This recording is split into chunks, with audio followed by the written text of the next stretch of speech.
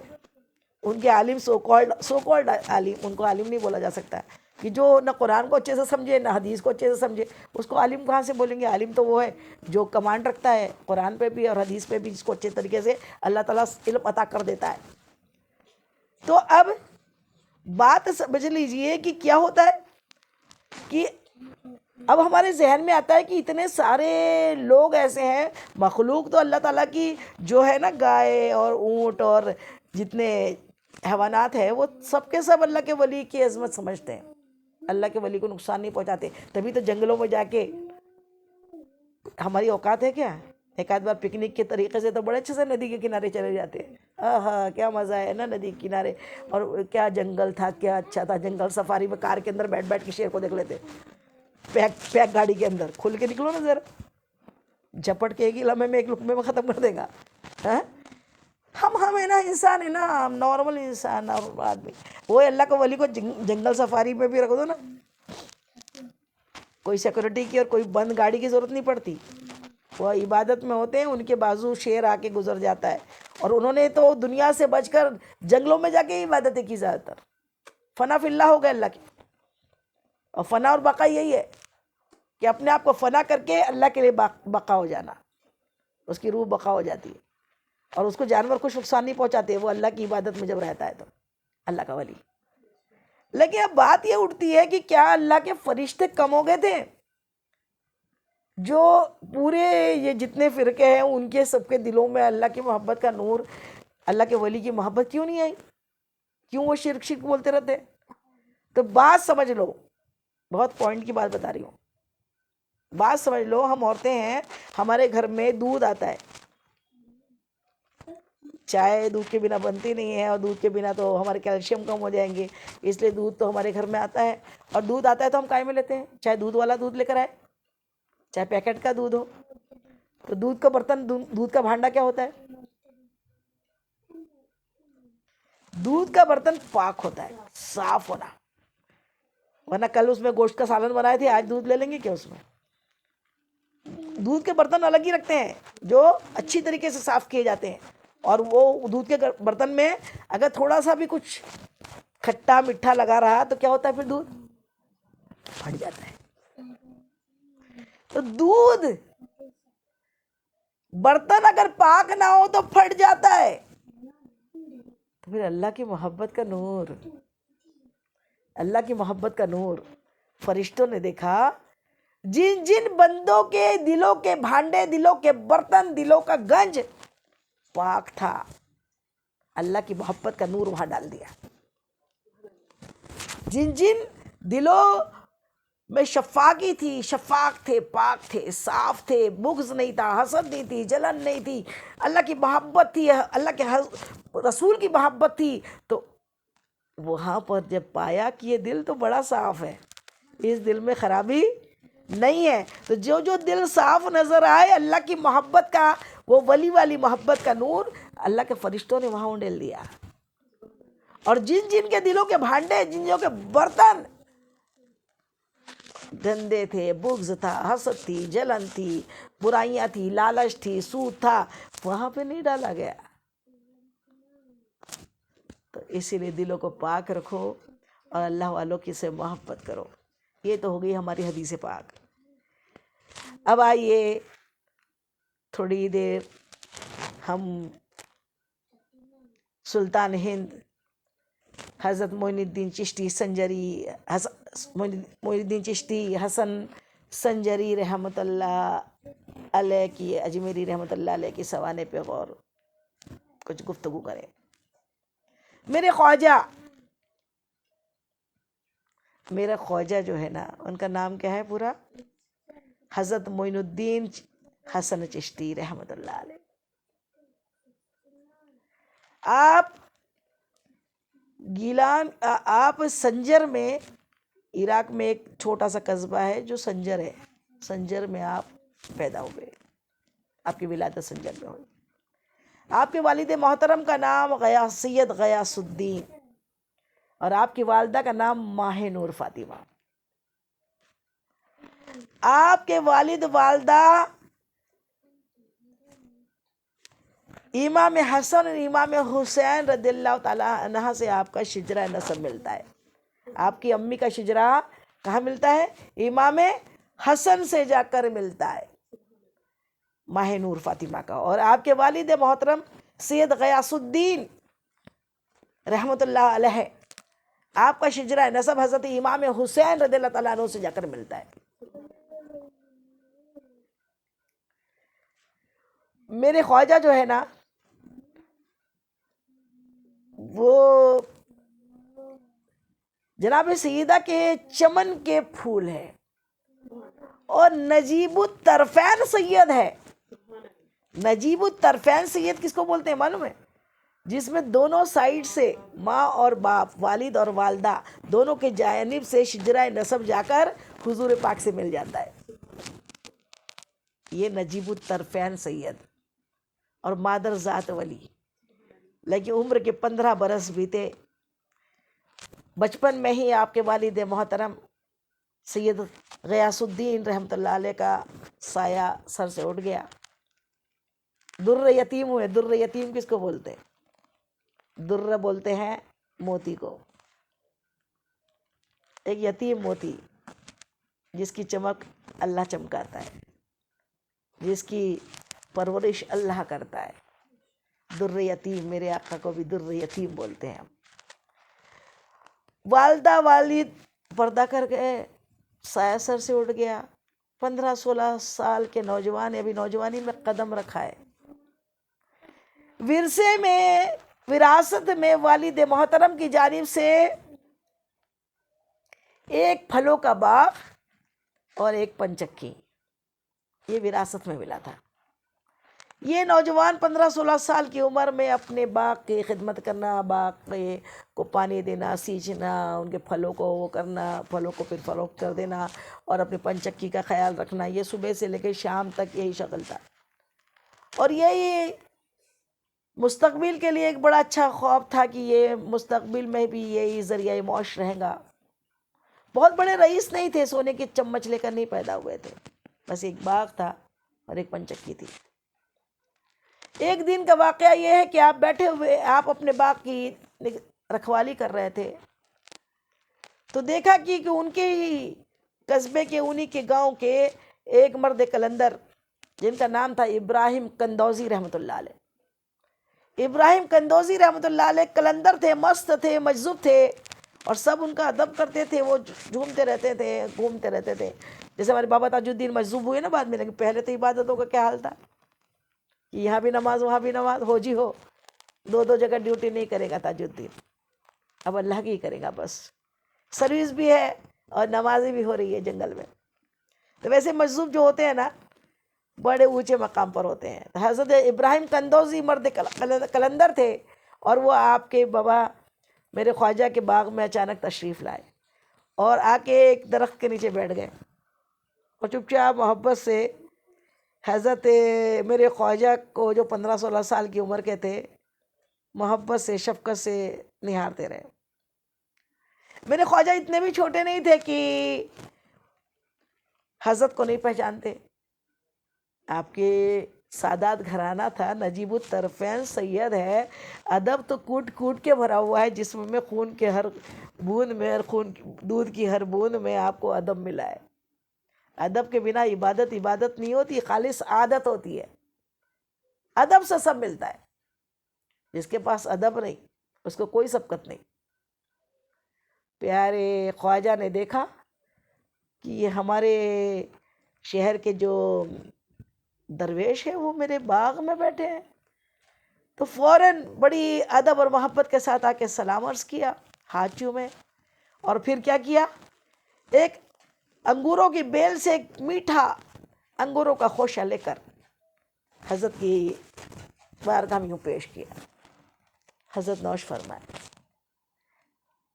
حضرت ابراہیم قندوزی رحمۃ اللہ علیہ نے کچھ انگور نوش فرمائے، اور پھر نہ جانے اپنے جھولی میں سے ایک کوئی چیز تھی، نہیں بول سکتی میں کہ وہ کیا چیز تھی، کوئی چیز تھی، اور وہ چیز کو اپنے منہ میں ڈالا، چبایا، اور چبا کے کہا لے تو بھی کھا، لے تو بھی کھا، کہہ کے معین الدین چشتی اجمیری رحمۃ اللہ علیہ کے منہ میں ڈال دیا۔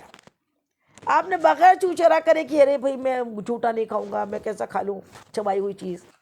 ادب جو تھا کہ بزرگ کا جھوٹا ہے، بہت ادب والی چیز ہے، بڑی نعمت مل گئی ہے، انہیں بڑی محبت کے ساتھ کھایا۔ وہ کھانا تھا، حلق سے اترنا تھا کہ دل کی دنیا بدل گئی۔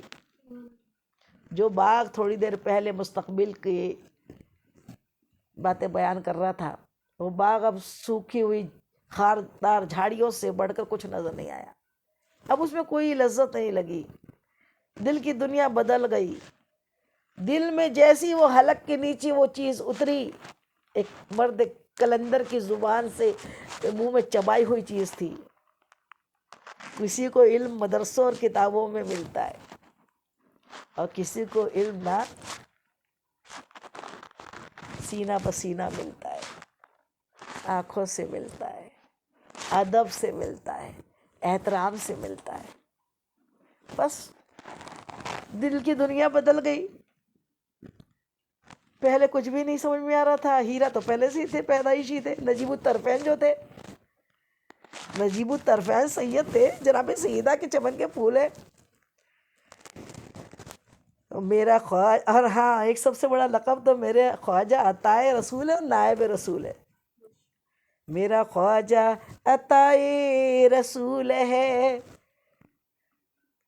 وہ بہار چشت کا پھول ہے، وہ بہار گلشن فاطمہ، چمن علی کا نہال ہے، چمن علی کا نہال ہے۔ سنو، اب جیسی وہ چبانا تھا تو بس دل کی دنیا بدل گئی، اور بس پھر یہ سب چیزیں فوراً بجھے رہنے لگے، اور تھوڑی اس میں انہوں نے کیا کیا، اپنا باغ بھی فروخت کر دیا، صدقہ کر دیا، خیرات کر دیا، پنچکی بھی بیچ ڈالی، اور بس اب دیوانہ وار علم کی تلاش میں سمرقند اور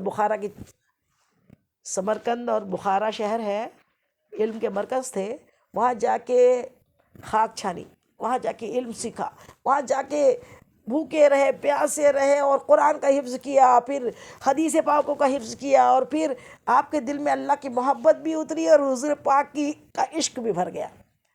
حضور کا عشق جب تک نہیں آئے نا ولایت نہیں ملتی، حضور کے عشق سے ہی عطائے رسول ہے میرے خواجہ۔ اب جب یہ سب ہو گیا، علم میں، فقہ میں، قرآن میں اللہ تعالیٰ نے بے حساب علم عطا کر دیا، علم عطا ہونے کے بعد بھی دل کو تو سکون ہی نہیں تھا نا، دل کو سکون نہیں تھا۔ کیوں سکون نہیں تھا؟ کسی مرد کامل کی تلاش تھی کہ جو اللہ تک پہنچا دے۔ قرآن رٹ لینے سے اللہ تک نہیں پہنچتے، خوب حدیث پاک یاد کر لی، اور پھر بہت کلاسز اٹینڈ کر لی، اور بہت کلاسز میں چلے گئے، اور بولے بہت مخرج اچھا ہو گیا، یہ سب چیزیں نہیں ہوتی۔ کسی اللہ والے کی نظر ہی کافی ہوتی ہے، کرنا تو ہے، اللہ چاہے تو پھر کیا نہیں مل جاتا۔ تو پھر اتنا ہونے کے بعد بھی دل کا سکون ختم ہو گیا تھا، سکون ہی نہیں تھا، بے تابی تھی، بے چینی تھی، تشنگی تھی، ایک کوئی اللہ والا مل جائے جو مجھے اللہ تک ملا دے، اللہ تک ملا دے۔ ڈھونڈتے ڈھونڈتے نیشاپور کے پاس ایک ہرن نام کا ایک چھوٹا سا قصبہ ہے، ہرن، اور وہ ہرن میں حضرت عثمان ہرنی رحمۃ اللہ علیہ، ہارونی نہیں ہے، بولتے بولتے وہ لفظ سے ہارونی پڑ گیا نام، جبکہ وہ ہرن کے ہرنی ہے۔ تو ہرنی رحمۃ اللہ علیہ، حضرت عثمان ہرنی رحمۃ اللہ علیہ سے ملاقات ہوئی، جو کامل درویش، کامل اللہ کے ولی، بہت غضب کی شخصیت، آپ سمجھ لیے کہ یہی ہے جو مجھے اللہ تک پہنچائیں گے۔ بس اس نوجوان نے، اس کو بولتے ہیں محبت اللہ کی، ورنہ نوجوانی میں تو لوگ لڑکیاں اور لڑکے ڈھونڈتے رہتے۔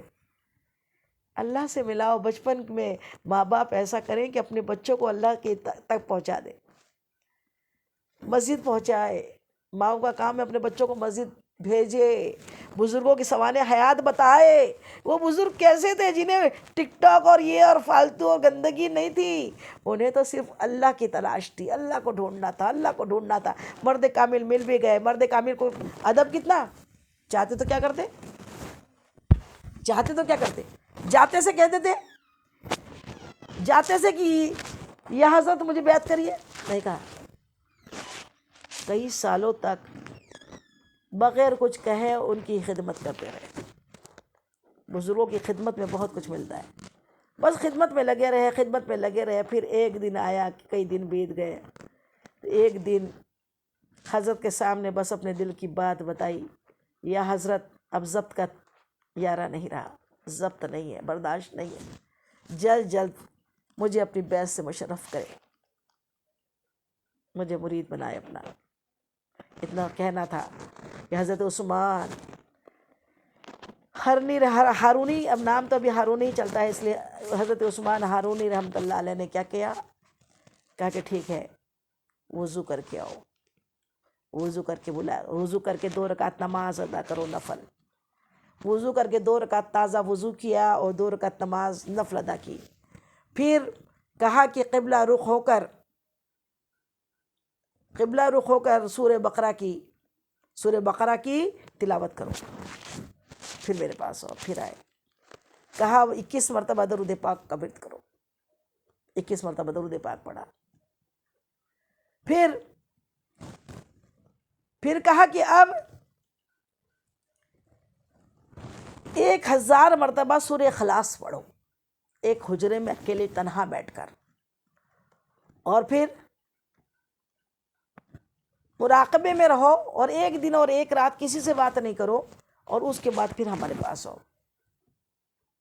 آپ نے آپ کے حکم کی تعمیل کی، 1000 مرتبہ سورہ اخلاص بھی ہو گیا، مراقبہ بھی ہو گیا، اور 1 دن اور 1 رات کسی سے گفتگو بھی نہیں ہوئی۔ پھر حضرت کے پاس بات دبا کے بیٹھ گئے۔ آپ کے پیر و مرشد حضرت عثمان ہارونی نے بڑی شفقت محبت سے آپ کو نہارتے رہے، دیکھتے رہے۔ پھر کہا اے اللہ میں نے معین الدین کو تیرے سپرد کیا، اے اللہ میں نے معین الدین کو تیرے سپرد کیا۔ اور اس کے بعد کہا اے معین الدین آنکھیں اوپر کرو، آسمان کو دیکھو۔ دیکھنا تھا کہ ساتوں آسمان نظر آ گئے۔ کہا نیچے دیکھو، نیچے دیکھنا تھا تو تحت الثری تک نظر گئی۔ گھبرا کے اوپر چہرہ کیا تو پھر اپنی 2 انگلیوں، آپ کے پیر و مرشد حضرت عثمان ہارونی نے اپنی دونوں انگلیاں یوں پھیلائی اور کہا کہ ان انگلیوں کے درمیان دیکھو۔ انگلیوں کے درمیان کیا دیکھنا تھا کہ کئی دنیایں نظر آئی۔ گھبرا کے آنکھیں کھولی، گھبرا کے حضرت سے کہا حضرت یہ کیا ہے؟ کہیا 18,000 عالم ہے، 18,000 دنیا ہے۔ اللہ کے ولیوں کی یہ آنکھیں اللہ نے دی ہے، اللہ والی آنکھ۔ اللہ جس کو عطا کرتا ہے اپنا بنا لیتا ہے۔ پھر تو کیا تھا، خواجہ نے کو پھر پیر و مرشد کی ایسی خدمت کی کہ 20 سال تک، ایک اس میں آیا ہے کہ 25 سال تک میرے خواجہ اپنے پیر و مرشد کا بسترا، انگیٹھی سب اپنے سر پر اٹھا کے گھومتے تھے۔ پیر و مرشد آگے آگے چلتے، زندگی میں آپ کے آگے قدم نہیں رکھا۔ یہ ادب تھا، ہمیشہ پیچھے رہے، ہمیشہ پیچھے رہے۔ آپ کے قدم کے پیچھے اپنا قدم، قدم کے آگے کبھی قدم نہیں بڑھایا۔ 20 سال آپ کے اپنے پیر و مرشد کی خدمت میں رہے۔ ایک مرتبہ پیر و مرشد حج کو گئے، اپنے مرید کو بھی لے گئے، اور اپنے مرید کے بارے میں انہوں نے تو فارسی میں کہا، میں آپ کو اردو میں بتاؤں۔ انہوں نے کہا کہ معین الدین اللہ کا دوست ہے، اور ہر پیر کو اپنی پیری پہ ناز ہوتا ہے، مجھے اپنے مرید پہ ناز ہے۔ سبحان اللہ، سبحان اللہ، اتنا غضب کا مقام ہے میرے خواجہ کا۔ پھر خواجہ غریب نواز معین الدین چشتی اجمیری رحمۃ اللہ علیہ جب اپنے پیر و مرشد کے ساتھ حج کے سفر میں گئے تو جب طواف ہوا، حج ہوا، عرفات کی حاضری ہوئی، اور اس کے بعد حتیم میں پہنچ کر، جو کعبۃ اللہ کا گول دیوار بنی نا، اس کو حتیم کہتے ہیں، حتیم میں حضرت عثمان ہارونی نے اپنے مرید کا ہاتھ پکڑ کے کہا اے اللہ میں نے معین الدین تجھ کو سونپا، اے اللہ ہم نے اپنا معین الدین تجھ کو سونپا۔ حاتم غبی سے آواز آئی، ہم نے قبول کیا۔ سبحان اللہ، سبحان اللہ۔ اس کے بعد پھر مدینہ منورہ کی حاضری ہوئی پیر و مرشد کے ساتھ۔ پیر و مرشد کے ساتھ مدینہ منورہ جب پہنچے نا تو پیر و مرشد نے کہا معین الدین رسول اللہ کو سلام عرض کیجئے۔ آپ نے کہا الصلاۃ والسلام علیک یا رسول اللہ۔ تو مواز شریف سے اندر سے آواز آئی وعلیکم السلام اے قطب المشائخ۔ سبحان اللہ، سبحان اللہ۔ سلام عرض ہونے کے بعد آواز سلام آیا، زہ مقدر حضور حق سے سلام آیا، پیام آیا۔ یہ اللہ والوں کو آتا ہے،